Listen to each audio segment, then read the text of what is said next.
Ladies and gentlemen, sports fans alike, welcome to another edition of Bill Swirsky's Sports Talk Chicago, one of the couple, two, three best podcasts around. We're going to be talking to you from a victory Sunday where our beloved the Bears went to San Francisco and punched the 49ers right in the mouth. So sit back, grab yourself a cold one and a Polish sausage, park your keister in the French room, and listen to Bill Swirsky's Sports Talk Chicago. In Chicago, you know that all sports rock. The Bears, Hawks, Bulls, Cubs, and Sox. Pick your favorite, you can choose. As long as the Packers lose. For everything you need to know, it's Bill Swirsky, Sports Talk Chicago. Bill Swirsky, Sports Talk Chicago. Hey everybody, welcome to another edition of Bill Swirsky Sports Talk Chicago, and we're really excited to be talking to you after a big Bears victory. And it was what was considered an unwinnable game after last week and what 49ers did to the Cowboys and what the Bears did against Buffalo to be able to go into San Francisco on the night that they're opening their new stadium with a mobile quarterback, all of their 49ers greats there and their hometown fans, and the Bears went in there and snatched a victory away 28-20. So it's really exciting to be able to talk about that, and we'll be talking with Lester from Windy City Gridiron. But before we do that, let's take a second to talk about our sponsor, the Rockford Ice Hogs. Hockey comes back to the BMO Saturday, October 11th. For tickets and more information, go to icehogs.com. Let's also take a second to, if you guys ever want to have your questions on the air, you can always call us at 847-261-4146. That's a hotline. You can leave a message. We'll play your question on the air and go ahead and answer it. Any of our contact information or to check out what we're doing and what we're talking about, SwirskySports.com. That's SWERSKI Sports.com. You can follow us on Twitter at SwirskySports.com. Don't mind my voice. I'm feeling a little phlegmy. I think I'm getting under the weather. And Facebook, we're at Facebook.com/Swirsky Sports. So any of those ways to check us out. Also, if you are listening to us via iTunes or Stitcher, however you're listening to us, make sure to hit the subscribe button, because that way you never have to worry about missing an episode, because we are not quite at the point yet where we are having episodes come out at the same time every week. We do our best, but this way, anytime we have a new episode, you'll get it automatically in your inbox.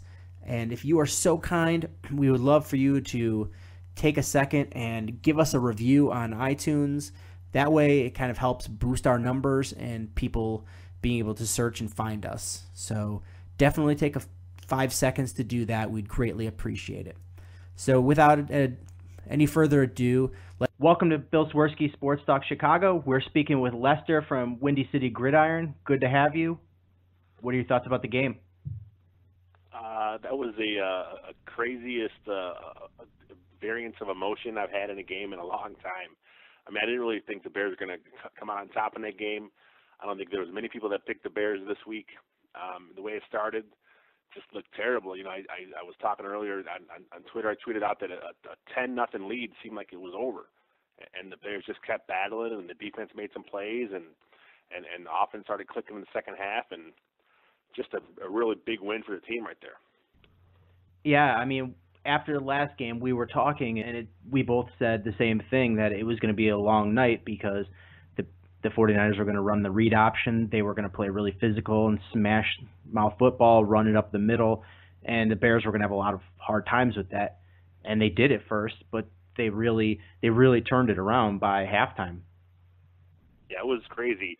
You know, I was kind of going over the stats here as we're talking, and you know, in the fourth quarter, Jay Cutler was 5 for 5 for 51 yards and 3 touchdowns. You know, that's about as clutch as it gets right there from Jay. Yeah, it was. There was just so many good things. I mean, there was a lot of bad things as well in this game, but there was so many things to be really happy about. Oh, definitely. The defense, you know, we talked a little bit last week about it. The defense, you know, they had their problems against the Bills, and you know, there were some problems against the Niners this week, but you know, they made plays. There's a lot more playmakers on this team this year than there was last year, And as we talked last week, we both assume that the defense will get better, and this is just a great stepping stone for that defense. And I think it's the best is yet to come from these guys. Yeah, I mean, starting at the front four is Willie Young was looking great. Again, he looked great last week, but he only got 17 snaps. Jared Allen looked much better this game. Ratliff looked pretty good until the concussion. And the big step up for me was the linebackers. They didn't play well in the first half, but the second half, Briggs came out to play. Even McClellan came out to play. They did a lot better against the zone read. I noticed that they were honing in on their keys a lot better. The big fumble that from Jared Allen caused, he had the quarterback. He took him in, and as soon as he saw, he had the running back. He went in on him, and then as soon as he saw that where the ball was, he was able to turn out like he's supposed to, and he made a nice play on Kaepernick trying to get to the edge. And there was a few plays, like I said, that they fooled the Bears on, but overall, it was a much better performance against the misdirection of the Niners.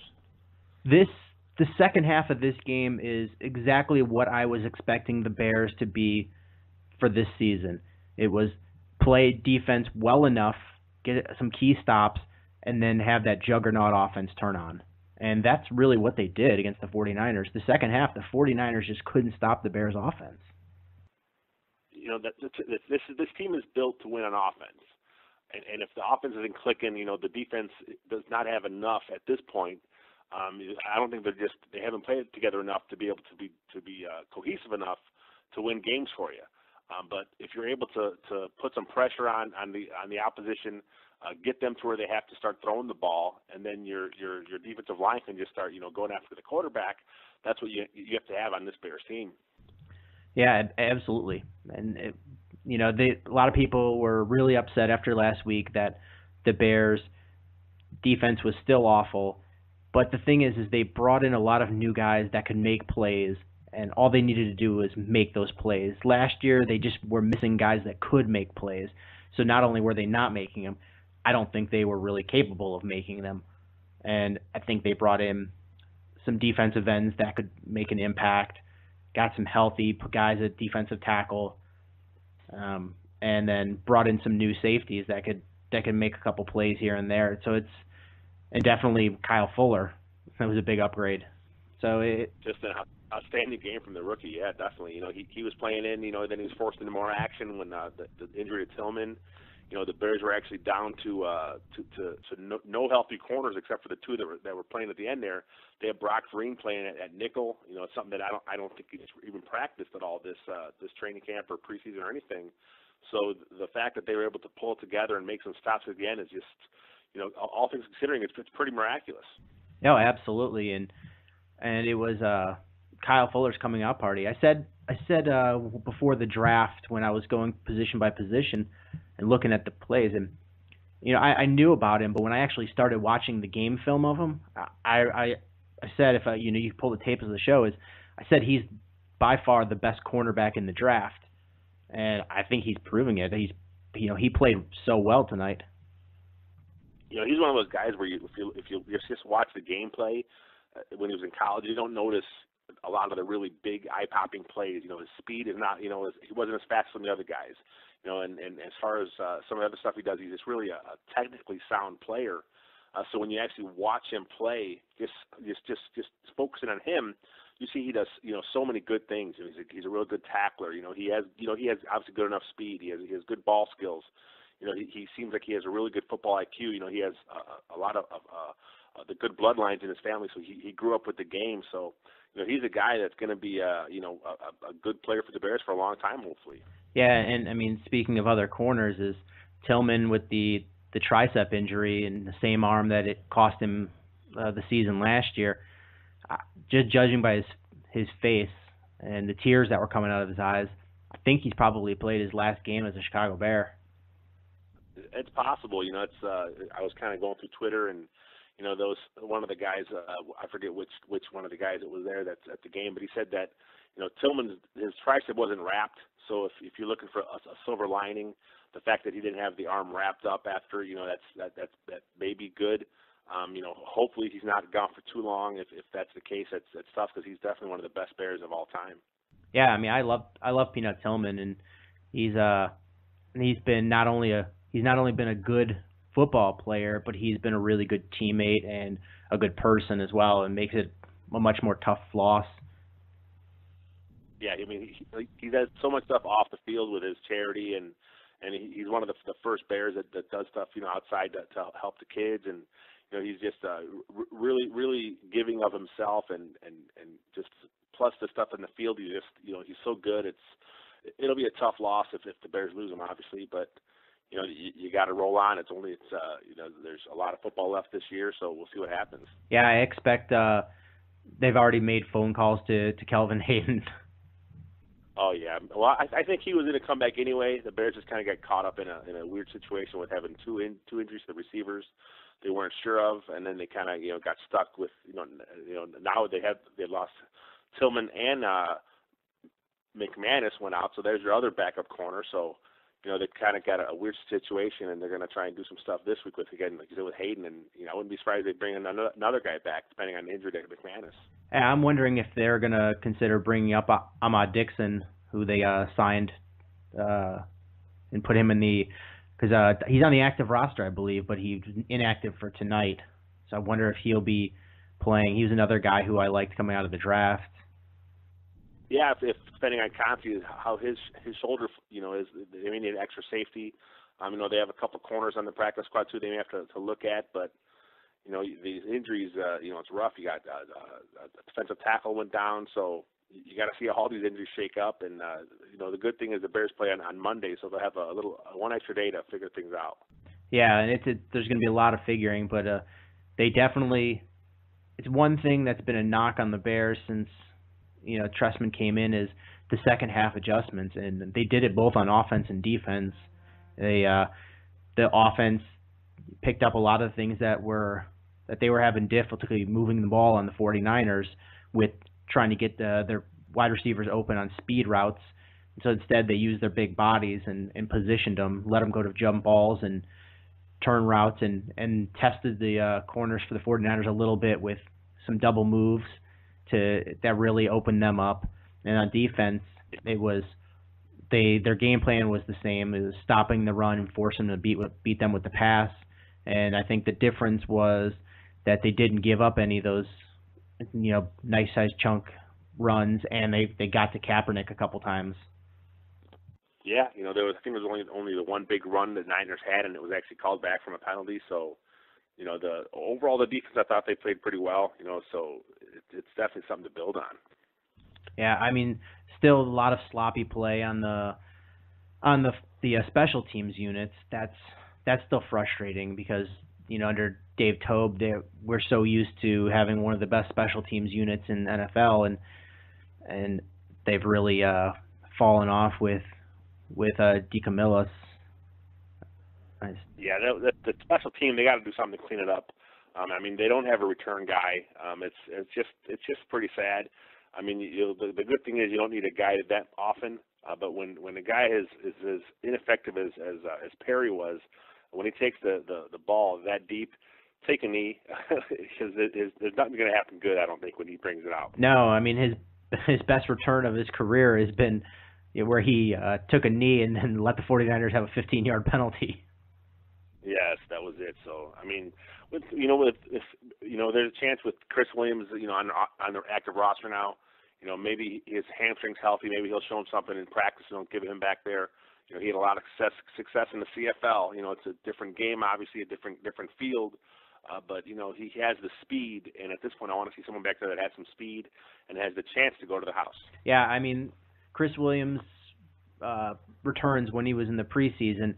He seemed just tentative. He's definitely got the speed to be able to take it to the house, which is always important because I don't think Perry does. But Williams just looked a little afraid, he's like, wow, these guys come a lot faster and harder than they do in the CFL. Yeah. It's an adjustment period for him. This is his first year, getting against NFL action. He was in the CFL for a couple of years, so we'll see what happens. But they already cut one guy as a returner with Spurlock, and then they gave it to Perry. I don't know if they're going to cut Perry this week, but they have to take a look at it and figure something out back there, because right now they're getting nothing from that position. But some of the backups that came in and did play nice were on the offensive line. Michael Ola came in and to play for Slauson, who's out with the ankle injury, and he had a couple of plays where he didn't look so good, like on the one sack where he just got driven back, and a couple of other plays. But overall, I thought he played fairly well considering who he was going up against, and Brian De La Puente looked pretty good. Yeah, both backup linemen look good. I wouldn't be surprised to see the center stay in there with if Garza once he's healthy. The coaches obviously you don't want to have a guy lose his job because of injury, but at this point, when you have to factor in the age, Garza's towards the end. De La Puente is still kind of in the prime of his career. I think the tape makes show that Brian De La Puente is a better player at this time at center. And then with Michael Ola, you mentioned the sack, but he's going up against a really tough interior lineman and Justin Smith, who's one of the best in the game.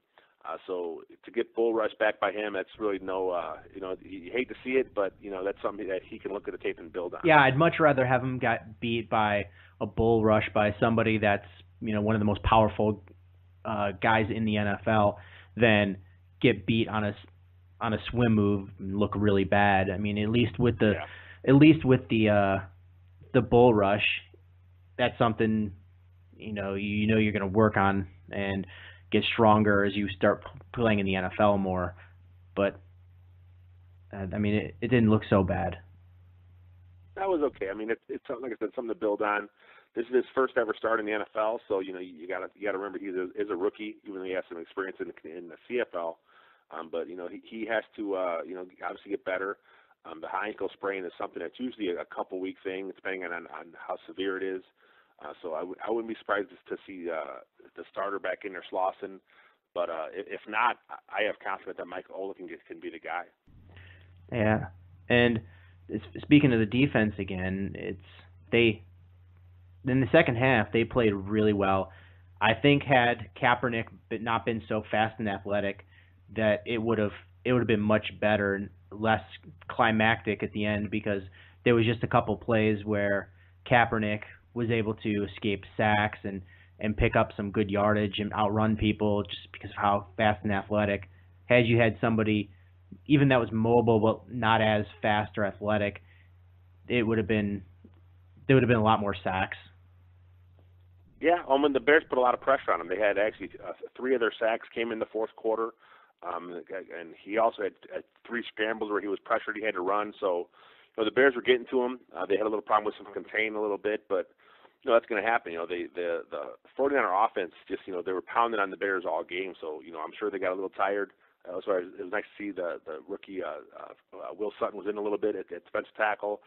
Before there was some injuries there, he was forced in, but he was playing a little bit good. And Willie Young obviously played really, really good. So it's just a good overall effort from the defense in the second half. Yeah, I think that Willie Young already has as many sacks this season as he did in his whole career combined. Well, he had 3 last year for the Lions, and he already has 3 this year. So he's definitely he's looking to make some money here because I think it was a 2-year deal he signed with the Bears. So I thought it was a 3-year deal. Was it a 3 or maybe it was 3? But he's still young enough to where he has another contract on the horizon, and so he had a lot of hurries and pressures last year and hits last year on the quarterback. He wasn't able to get the sacks, so it's good to see him actually get in there and finish the job. Yeah, I believe that he led the league in quarterback pressures, but only had a couple of sacks. So it's nice to see him be able to turn those into actual sacks, especially against a mobile quarterback like Kaepernick. Definitely. Yeah, I would say he's a tough quarterback to get down, and he's big, he's strong, he's fast, and the Bears did a really good job in the second half. Definitely, and so the safety position is still a bit wide open, especially now that Conti got hurt. I mean, they had did Mundy get hurt, or did they take him out? Is that some? No, he was playing the whole game. Okay. It was they had to bring Brock Farine in because they had no more corners left, so he was forced to play some nickel. It was Mundy and McCray who finished the game at safety. And the thing with Conti, the shoulder hurt was actually his other shoulder, so you hope that it's nothing too serious with him. At least McCray played pretty well. I mean, he's always been a better tackler than Conti, but he looked comfortable out there, and he looked pretty good in the plays he was in. Yeah, well, I think when McCray had really helped him out getting a lot of action in training camp and preseason, I think it really helped his confidence. You know, he seems to be a guy, like I said, he's a good tackler. He doesn't have the ball skills or the speed as Conti does, but you know, I trust him not to make mistakes back there, and that's all you can hope. And as long as the Bears front seven is making their plays up front, I think the safeties are going to be okay. Yeah, I think for me the comforting factor was I saw McCray making some calls and some adjustments based on what he saw the offense doing, and I saw Kyle Fuller do the same thing.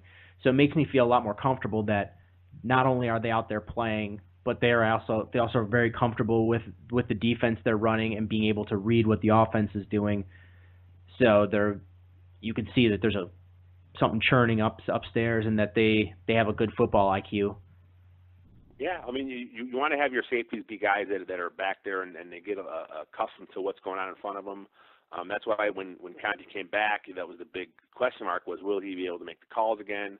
You know, he missed all of training camp. He missed most of preseason. But, you know, I think this is kind of a blessing now because you have the backup in McCray. He was doing the calls. He was back there. He was the guy playing single high. So it was good to have him back there. He kind of knows what's going on. He knows the defense pretty good, obviously. And if Conte is out, I think he'll be okay if it has to be McCray. Yeah, so it's something that I'm actually pretty comfortable with Mundy and McCray. We just have to see how bad Conte's hurt and what they're going to do for that fourth safety spot. If they promote Ahmad Dixon or if they try to sign somebody off the streets, or what they're going to do. Yeah, I mean, I guess at this point, you know, they may look to a veteran, but I think they're confident in the group they have, and you know, they signed you know, Dixon, obviously the guy that they can play a little bit. So, you know, it all hinges on the injury factor. We got to see what happens with all those guys that are hurt. Yeah, and it was nice to see the linebacking core start to play better. Briggs had a couple of missed tackles in the first half, but second half started to play like an older, but what we expect to see out of Briggs. McClellan had some nice coverages in the outside and had a sack, and he looks like he's much more comfortable than he was a week ago with the scheme that they were running and what they're trying to do on defense. And Bostic even made a few plays. Yeah, you know, with the young guys, Bostic and McClellan, it's all about getting comfortable with stuff. Bostic should be further along because he's always been a linebacker.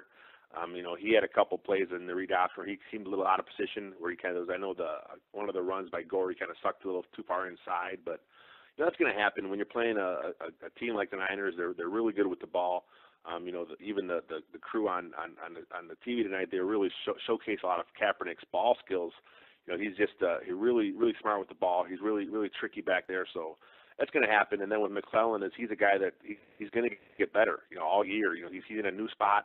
He's obviously has the speed and athleticism. He just has to get his brain working on the same page as his speed. And once he does that, I think he'll be okay. Yeah, I mean, they talked about it, how the linebacker coach worked with him a lot during the week, pointed out the things that he was doing wrong where he was missing coverages, and he seemed to grasp it really well this week because there was a lot more better play out of the linebacking position. And the play that I think it was really exemplified on the play that Bostic was out of position, is because I think that was the touchdown run, because he came too far inside and went right where he should have been. But yeah, that's all. When they always talk about the gap discipline, a play like that actually shows exactly what they're talking about. If Bostic cheats too far inside, that means there's no one there to cover his gap, and it's just a quick little cutback by the running back, and there's no one there to make the tackle. So now, if next week we can tighten up on special teams, we might start on a couple game winning streak. You know. It's such a weird situation, you know. After last week's loss, you know, so many fans were ready to just, you know, the season's over. They lost it up to the Bills. You know, even when we talked last week, we talked about how that first week it seemed like it was a must-win game because the rest of the schedule was pretty tough. But if we thought, okay, if they're going to be 1-1 after 2 weeks, most fans would have took it. We just didn't think it was going to be, dropping against the Bills and winning against the Niners in San Fran. Yeah, but after today, the Buffalo looks really good. They went in and they didn't just beat a scrub Miami team. They beat a Miami team that beat the Patriots last week or for week 1, and they went and they beat them soundly this week. So Buffalo's actually got a really good team. I feel a lot less bad about losing to them week 1, even though we should have won that game. But I feel a lot better about having lost it because it's looking like they're a good team. So the Bills have a really good defensive line. They have some talented players back there on defense, and the Bears were able to move the ball pretty much at will against them. And then you saw them go against Miami. Their defense did a really good job. You saw their quarterback, E.J. Manuel. He had a really good game against the Bears as he had a career high for his completion percentage, and he kept playing good again this week against the Dolphins. And this may be one of those quarterbacks, those young guys that kind of just pick it up from year 1 to year 2. And if that's the case, the Bills are going to be a lot better than people thought. Absolutely, and that's going to be a fun division to watch over there. As for our division, it's everybody's tied for first and last. So it's the Vikings did not look good today. I was flipping back and forth between the Lions game and the Vikings game, and the Vikings just got beat bad, and the Lions, typical Lions, kept shooting themselves in the foot. They had that game where they pretty much wanted, where they were shutting down the Carolina's offense, and they just on their offensive side they just couldn't take advantage of anything, and they had another touchdown call back where Megatron could keep the ball through the process. Yeah, that's the Calvin Johnson rule, everyone calls it, and I think the Lions are going to be better. I think they still, they have a different head coach, a different leadership, but changing the culture from the knucklehead culture of James Schwartz to what they're trying to do now with Jim Caldwell, that's not going to happen overnight. So I think you're still going to see some of the silly plays from them, but as the year goes on, I think they're going to become a little more disciplined, and I expect them to be better than they were last year. The Vikings, especially now with the whole Adrian Peterson thing, I don't see them doing too much. The Packers, they're still the Packers. They're still, in my opinion, the best team in the division. And they had to come back like the Bears did. They were down 21 and they came back, and they looked pretty good on offense in the second half. Yeah, I mean the Lions, that defense looked pretty good. It was because I don't think that's a scrub offense by Carolina. They can run the ball and they don't have a lot of passing options, but they took away the tight end. They stopped the run, and so their defensive line looked great. So that's going to be a tough matchup when we play the Lions. And the Packers, they just they snatched victory out of the jaws of defeat because they were getting ready to be blown out by the Jets, and they didn't stop. Then once that offense got going, that's a scary good offense. I think the Packers are kind of looking back at last week's their game plan against the Seahawks, where they kind of ignored Richard Sherman's side, and I think they're kind of having second thoughts that probably wasn't the best way to go because it allowed the Seahawks to roll so much coverage to the other side of the field, and when you have a guy like Jordy Nelson and a guy like Aaron Rodgers, you cannot be afraid of anyone on the field. You got to play your game, you got to run your offense, you have to trust your players to make the plays and be smart with the ball. If they're going to throw to Sherman's side, you got to do it. And I think they learned from that loss last week, and I expect them to keep going here as even next week. Who do the Packers have next week? Do you know offhand? I don't remember. I saw it earlier, but I forget. It's going to be Bears and Packers. They're going to be rolling. You got to have both offenses clicking. You got to see which defense is in a gel, because the Packers defense had some problems as well. So whoever gels on defense and keeps the offense clicking, that's going to win the division. Yeah, and what was I going to say? Oh, I think the Chargers showed that today. Is don't be afraid to go after Richard Sherman. Yeah, at the end of the day, you got to run your offense. You got to trust your players. Otherwise, it's what's the point of going out there? So, they didn't do too much against Sherman. I think he only gave up 3 catches. He didn't give up any touchdowns. But the fact that you weren't allowing a team to just roll their coverage away and ignore it. That was probably the best thing. Yeah, it keeps the defense honest, and it keeps everybody on their toes, because if you take away one side of the field, it makes it a lot easier to play defense. Yeah, definitely. And with the Bears, it was at first it was really frustrating watching Alshon Jeffrey and Brandon Marshall hobble out there and not be able to look like themselves.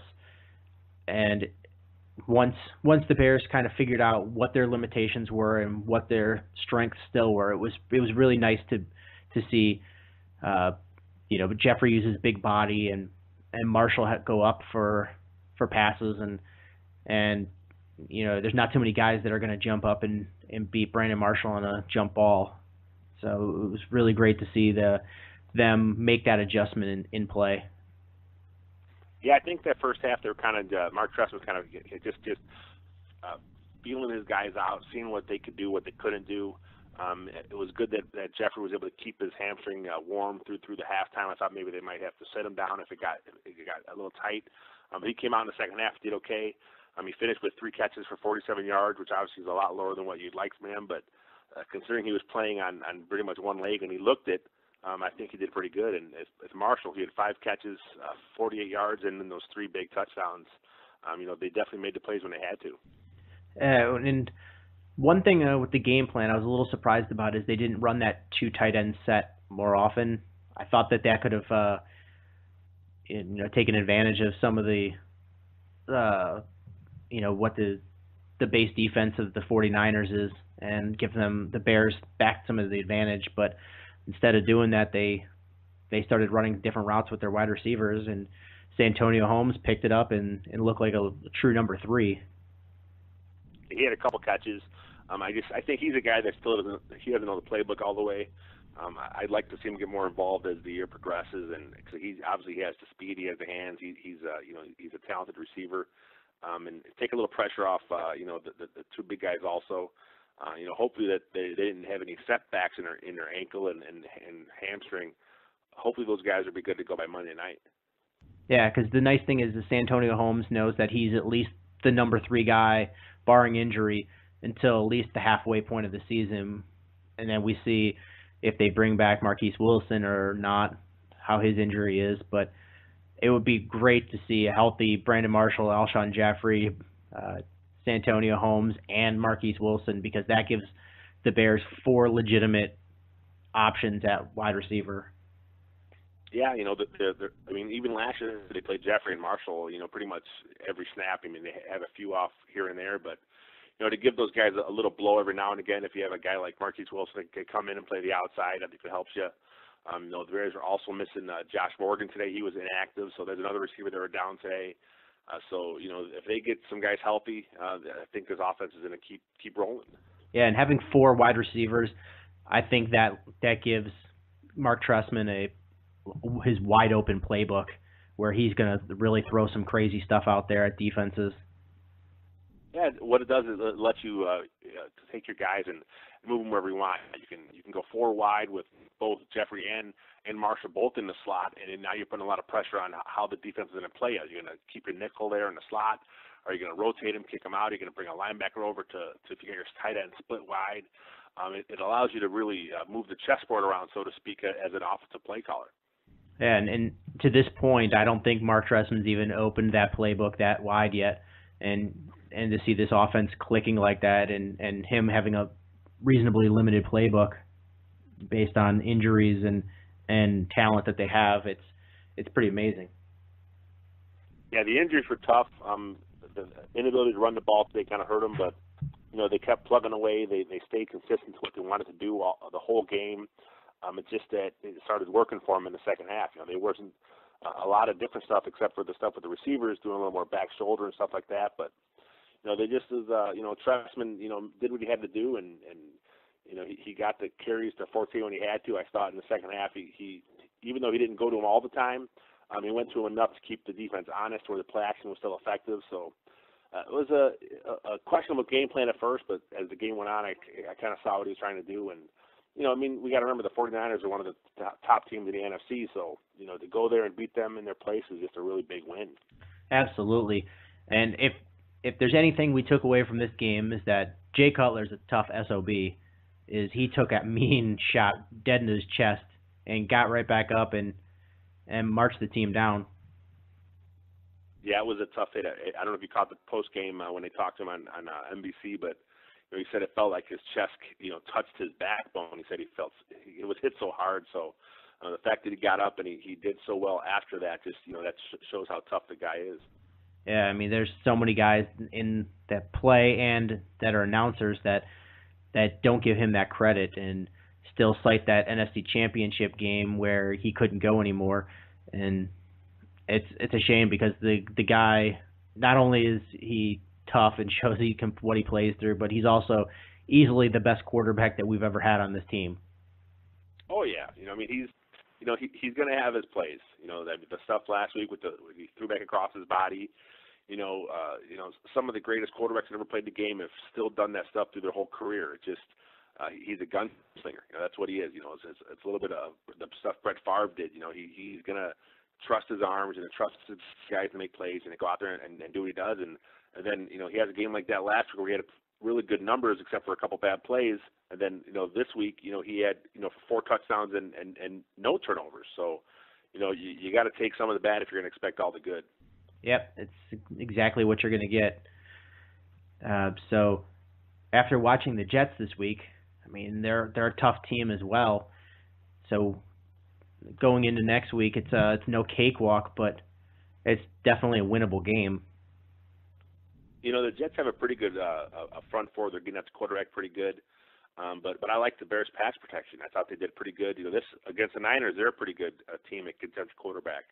They're obviously missing, Aldon Smith, so they're missing one of their big guys. But they're still a pretty solid defensive front, and the Bears were doing pretty good against them as far as the pass protection goes.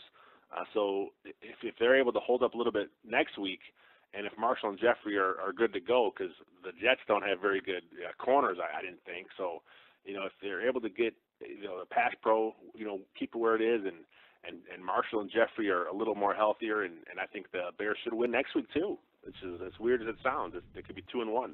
Yeah, I agree. It's I think as long as they don't keep trying to shove the run down the Jets' throat, because the Jets look really good against the run today against the Packers with their much improved run game.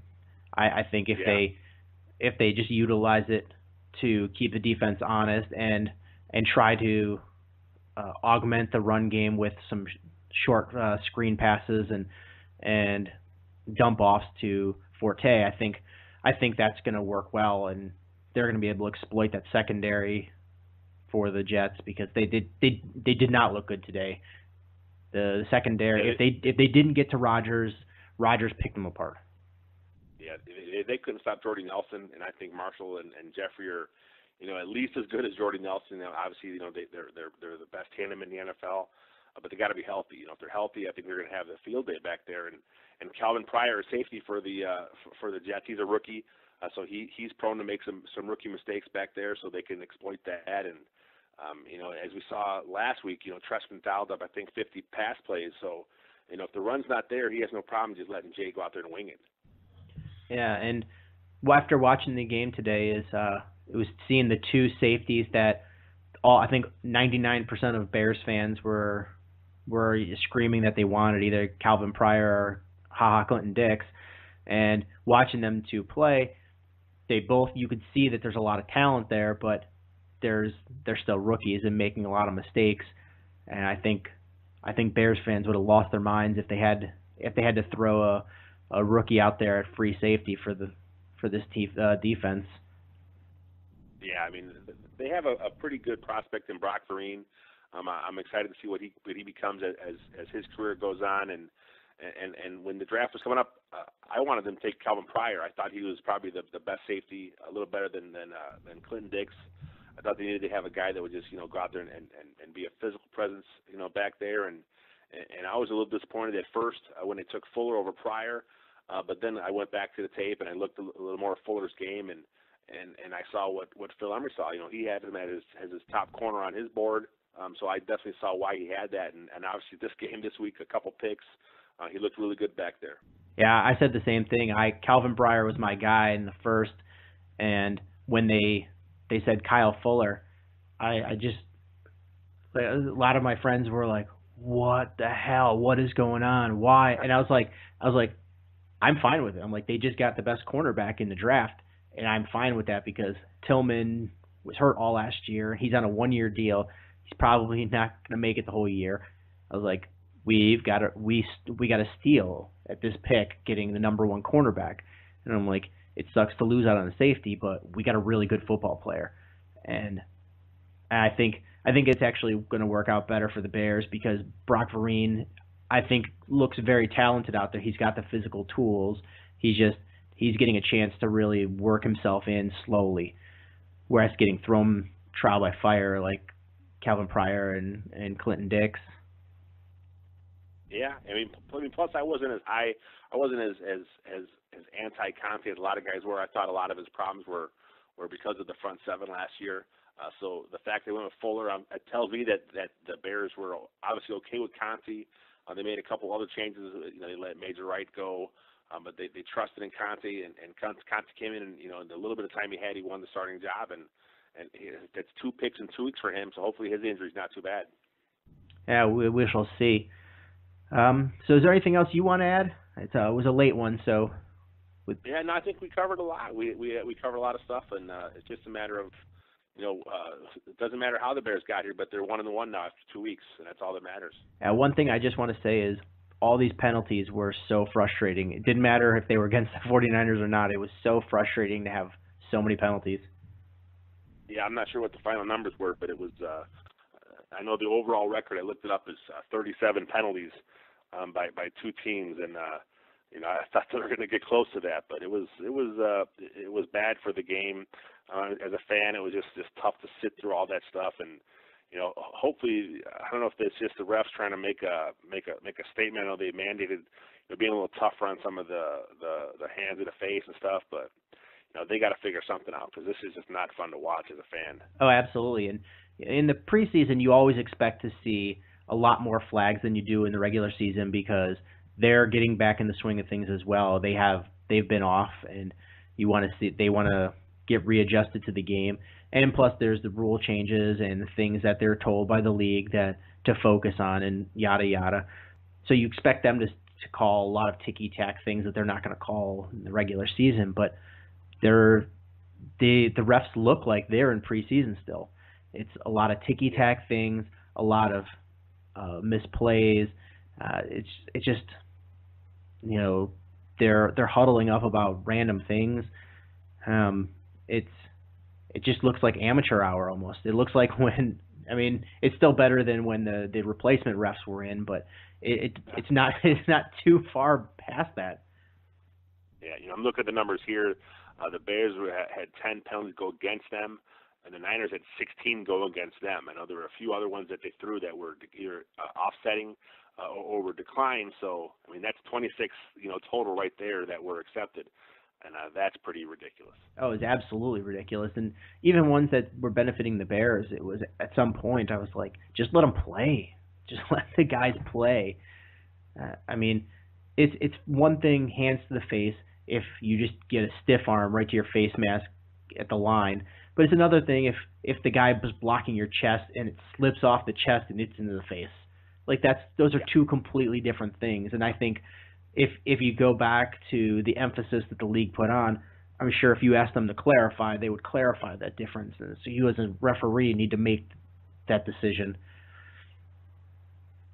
Yeah, it's all about the player safety at this point, but at the end of the day, you got to look at the intent, and if the intent's not there, if there's no actual grab or no hard blow to the face mask, if it's like I said something that's inadvertent, you got to let some of those go. Yeah, absolutely. So nothing else that you want to add? Sounds like we covered a lot. Yeah. Well, thanks a lot for being on the show. I appreciate it, and till next time, go Bears. Sounds good, Sean. We'll talk to you. All right, take care. Well, that's going to do it for this edition of Bill Swirsky Sports Talk Chicago. This episode, we're just focusing on the Bears because it's a big Bears victory.